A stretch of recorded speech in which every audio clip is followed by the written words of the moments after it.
오늘 우리가 함께 보신 말씀이 요한복음 5장의 말씀입니다. 예수님께서 공생애를 시작하시고 첫 번째 유월절에 성전 청결하는 사건을 우리가 보았습니다. 오늘 사건은 두 번째 유월절을 맞이하게 되며 또한 그 유대인의 풍습에 따라 유월절에 또 예루살렘에 올라가는, 그래서 예수님 또한 예루살렘에 올라가셨을 때의 그 사건을 기록하고 있습니다.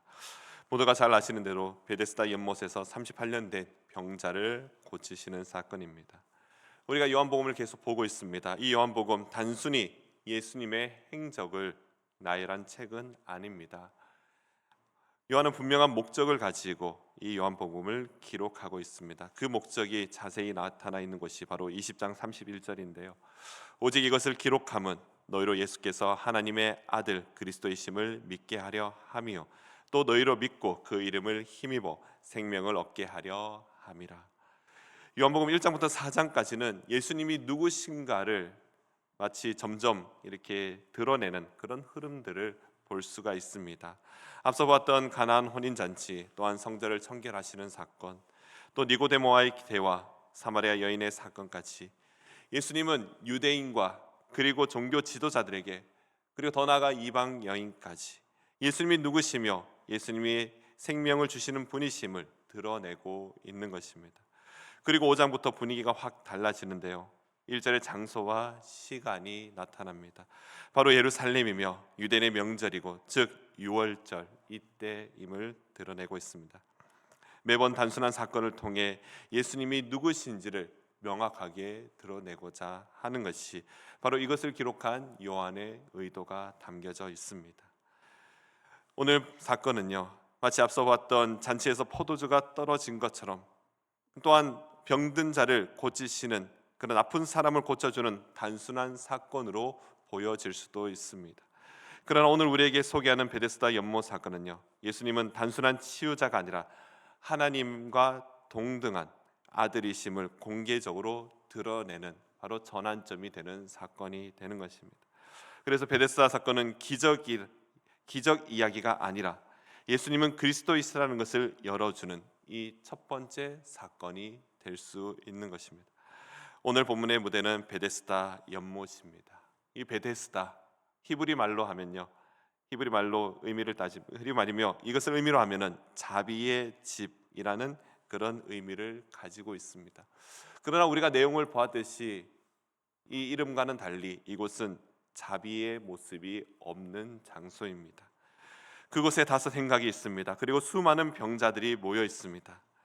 앞을 못 보며 걷지 못하며 마비된 사람들, 그래서 물이 동할 때마다 먼저 들어간 사람만 낫는다는 그 믿음의 전통이 있는 장소가 바로 이 베데스다 연못입니다. 그렇기 때문에 정말 많은 이들이 가장 먼저 병을 낫고자 하는 그런 경쟁이 있는 장소가 바로 여기입니다. 그래서 베데스다는 그 이름 뜻과는 정반대로 자비의 집이 아닌 경쟁의 장소로 알려집니다. 모두가 치유를 원하지만, 모두가 서로를 밟고 올라가야지만이 그곳에 참된 안식, 또한 희망이 아니라 절망이 쌓이는 곳, 그런 곳을 베데스다 연못이라 그렇게 보여집니다. 요한은 그 한가운데 38년 된 병자를 소개하고 있습니다. 38년 된 병자입니다. 그는 그저 오랫동안 거기에 머무르고 있습니다. 누워있기에 남들과 경쟁에 참여할 수도 없습니다.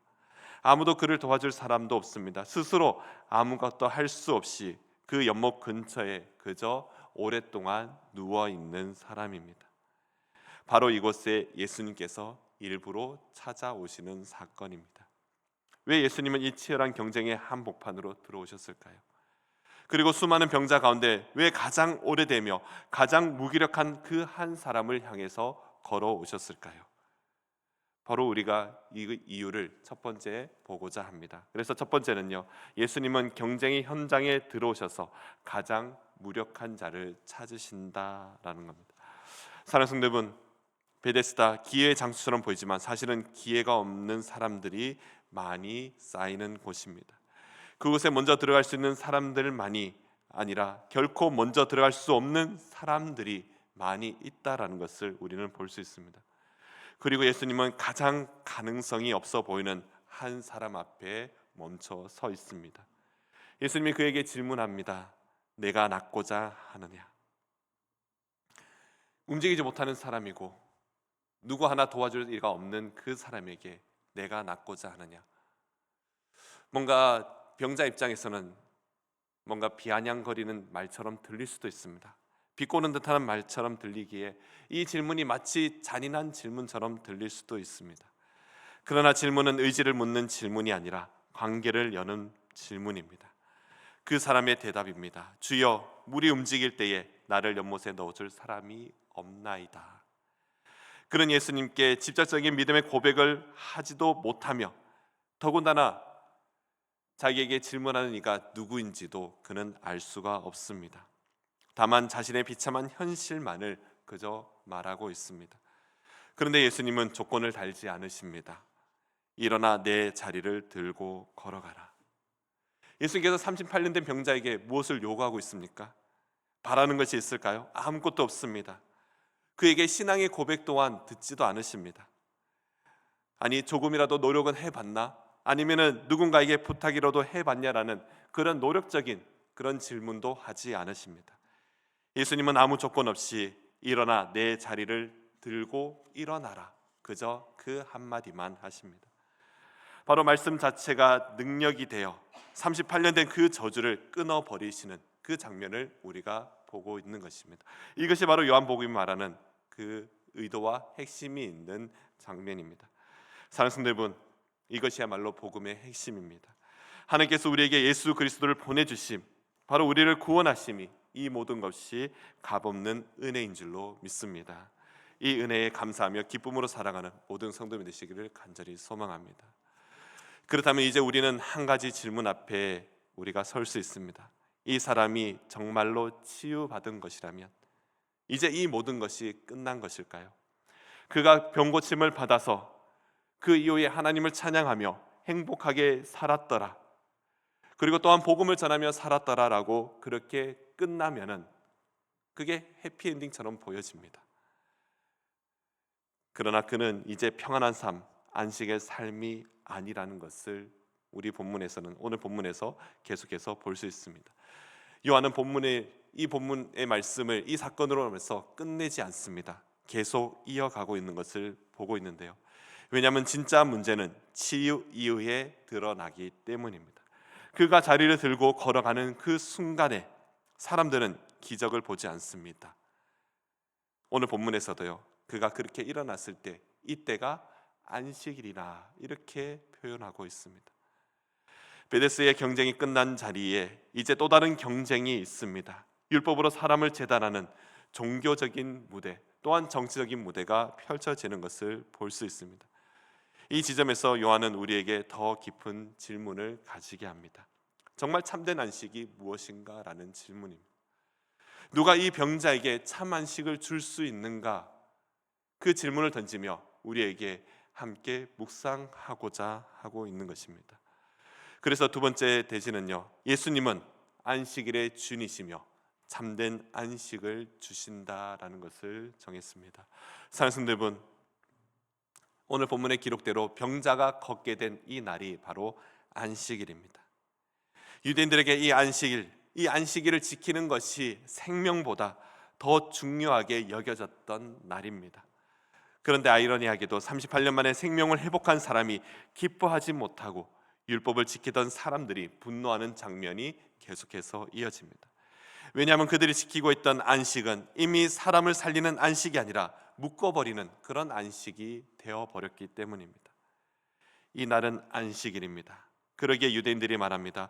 안식일에 자리를 들고 가는 것이 옳지 아니하리라. 이 병자가 38년 동안 누워있는 것 전혀 관심이 없습니다. 그가 처음 걸었다는 것에 함께 기뻐하는 이들도 없습니다. 그저 그들의 관심은요, 주변에 있는 사람들의 관심은 이 날이 안식일인데 어찌 저자가 병을 치유하는가, 그것에만 관심을 보이는 것입니다. 이미 사랑의 종교가, 생명의 종교가 그 사랑과 생명을 잃어버릴 때 나타나는 모습, 그런데 이 모습이 안타깝게도 우리 현대 교회의 모습 속에서도 이런 모습들이 많이 보인다라는 것이죠. 교회 안에서 질서가 너무나도 중요합니다. 지켜야 할 규정, 그것 또한 중요합니다. 그러나 교회가 생명을 잃어버리며 사랑을 잃어버리니 그것마저도 너무나도 상처가 되고 아픔이 되어 버리는 것입니다. 이 두 가지가 사라진 이 모습이 마치 오늘날 교회의 모습처럼 온통 상처와 아픔만 남게 되는 모습처럼 비춰집니다. 병자는 대답하고 있습니다. 나를 낫게 한 그가 자리를 들고 걸어가라 하더라. 그가 누구인지도 모르고 그의 이름도 모릅니다. 그저 그가 나를 그 자리에서 들고 걸어가라, 그 말 한마디에 내가 나았다라는 것입니다. 이 병자는 신앙적으로 설명하지도 못합니다.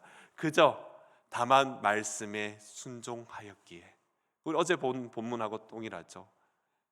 백부장의 아들을 살리는 그 사건에도 예수님의 그 말씀에 순종했을 때 그는 그것을 경험하듯이 오늘 38년 된 병자 또한 그 말씀에 순종했을 뿐인데 내가 이렇게 나았다라는 아주 근본적인 신앙 고백을 하고 있습니다. 나중에 예수님은 성전에서 다시 그를 만나서 말씀합니다. 보라, 내가 나았으니 더 심한 것이 생기지 않게 다시 죄를 범하지 말라 말씀하시죠. 이 말씀은 다시 병 걸리지 말라는 도덕적 경고가 아닙니다. 하나님과의 관계 안에서 안식을 잃어버리는 그 삶으로 다시 돌아가지 말라는 것입니다. 예수님은 안식일을 어기신 분이 아니라 안식일의 참 의미를 회복해 주시는 분이십니다. 사랑하는 여러분, 안식은 율법이 아니라 예수님 안에 있음을 믿으시기 바랍니다. 참 안식은 경쟁에서 이기는 것이 아니라 바로 은혜로 누려진다는 것을 우리가 믿어야 합니다. 말씀을 정리합니다. 베데스다는 오늘 우리의 세상과 너무나도 닮았습니다. 더 빨라야 달고 더 강해야 이기며 더 잘해야 인정받는 이 세상의 경쟁 속에서 승리하는 자만이 영광받는 세상이라 그렇게 보여집니다. 그러나 우리 주님은요, 그 경쟁판 한가운데로 들어오셔서 가장 뒤처진 가장 연약한 사람을 일으켜 세워주고 계십니다. 예수님은 자신이 참 베데스다, 자비의 집이 되셨기 때문에 38년 된 그 병자를 찾으시며 또한 그렇게 연약한 자를 찾으시며 그를 일으켜 주신 것처럼 오늘 이 새벽에 우리의 연약한 우리의 모습을 잘 아시기에 우리를 찾아와 주시고 또한 우리를 포기하지 말라 하시며 우리를 일으켜 주실 줄로 믿습니다. 이 땅에 말씀으로 오신 예수 그리스도, 그 예수 그리스도를 믿음만이 우리의 영원한 생명, 구원의 확신을 약속하며 승리하며 나아가는 예수 그리스도의 모든 성도님 되시기를 간절히 소망합니다. 사랑과 자비가 풍성하신 하나님 아버지, 오늘 새벽 요한복음 5장의 말씀을 통해 우리를 세워주심에 감사드립니다. 세상의 경쟁과 비교 속에서 또한 스스로 포기할 수밖에 없었던 우리의 인생과 삶이 있었음을 고백합니다. 그 가운데 우리는 오랜 시간 동안에 상처와 절망 속에 있었음을 또한 고백합니다. 그러나 주님, 우리를 먼저 찾아와 주심에 감사드립니다.